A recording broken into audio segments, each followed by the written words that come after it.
I think that the Bloodline is next to what the NWO was. I think the Bloodline is just below what the NWO was.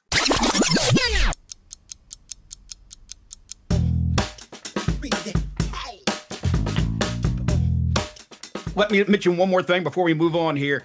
AEW just recently had a big match. It was MJF and Kenny Omega. What a hell of a match. That was a pay-per-view match on free TV. Was that a mistake, though? Couldn't they have built that sooner and made that into a big deal?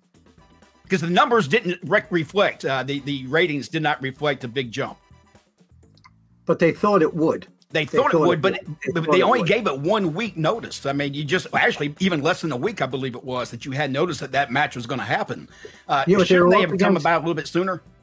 They were up against the World Series and college football, if I remember correctly. So they're trying to survive in the ratings, so to say. Could they have dragged it out and made it at a different event, after the World Series and all that?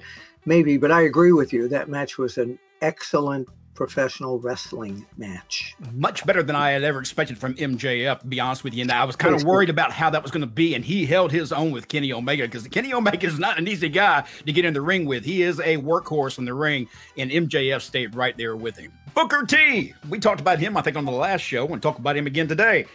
He recently said that the Main Event Mafia from TNA, do you remember that, guys? The Main Event, okay. He said that in TNA, the Main Event Mafia was a better faction than the WWE's Bloodline. Main Event Mafia, he says, was a better faction by far. But I think the Bloodline has one of the best runs any faction could ever have. Do you agree with that, Bill? Do you think the Main Event Mafia was better than the Bloodline? I don't. First of all, I don't think the Bloodline has the runs. They're pretty regular. All right, that's number one. It's two different eras. You can't really compare them, in my opinion. I mean, the Main Event Mafia had Sting, Kurt Angle, Tracy Brooks, who was one of my hotties there.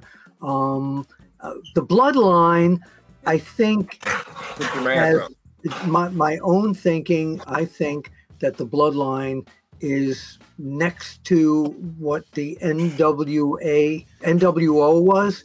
I think the Bloodline is just below what the NWO was. And Main Event Mafia, in there. I'm not knocking them. Definitely in there for sure. But I think the Bloodline is number one. Oh. I don't mean initial guest. Eddie, who is this? Hey there. We just had, today's Halloween, so we had one of the grandkids to drop in. So he just wanted to say hello to everybody on the time machine.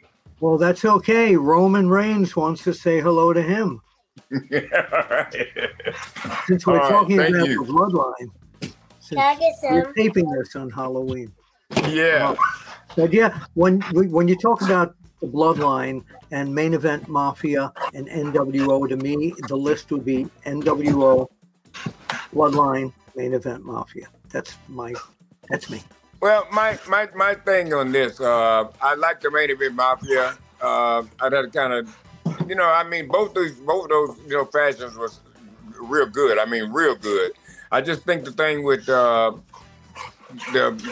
Bloodline, I don't think they broke it up right. I just found something there. There was so much more to me, I think you could have did with that. You could have involved Rikishi in there, and I think that would have been the way I would have broke it up, is made Rikishi be the last deal. It still may happen because two of the Lance Anoa'i and another one of the Anoa'i families just broke their relationship with MLW, and we believe that they're headed to WWE at this time. So I think they're going to freshen up the Bloodline at this point. Okay. Yeah, because it was I just see so much, you can still do with that. Man, there's so much family that could be involved that haven't already been involved yet. Yeah. In the meantime, we've lost our host, Mac Davis, but we are still recording. So I'm going to look at our bullet points here, and you and I will continue Oh, yeah, and then also, while we're talking, we got the big show, and I know you'll be there November 24th, 25th in Winston-Salem, WrestleCade. No, actually, I will not. I will not be there. I'm invited, but I can't be there. It is Thanksgiving weekend. And, okay. I promised the family that I would not work on Thanksgiving because the kids want me there. All right, so Teddy, but thank you for bringing that up. I want to tell a quick story because I think I mentioned this. Herb. I'm sorry. Go ahead. I see Rufus in the guys background. See Rufus back there? I do. Yep. Rufus. He's ignoring me. I do want to mention Rufus, our dog. Yes. I want to mention a quick story about Mark Henry. I was telling you this earlier when we first started the thing. I don't think I've ever told this story, but when we went to WrestleMania, I say we, when I went to WrestleMania to cover it, I had the opportunity to go to the Busted Open party that takes place before WrestleMania. And during a break, I got a chance to go up on stage to say hello to Dave LaGreca. And in the process, I'm passing Mark Henry. I don't know what the hell happened, but I got bumped or tripped, something. And I ended up knocking the table over where Mark Henry had his drink. His drink comes off the table, lands at his feet. He looks down and he looks back up at me, turns his head, looks at his son and says, "Go get me another Sprite."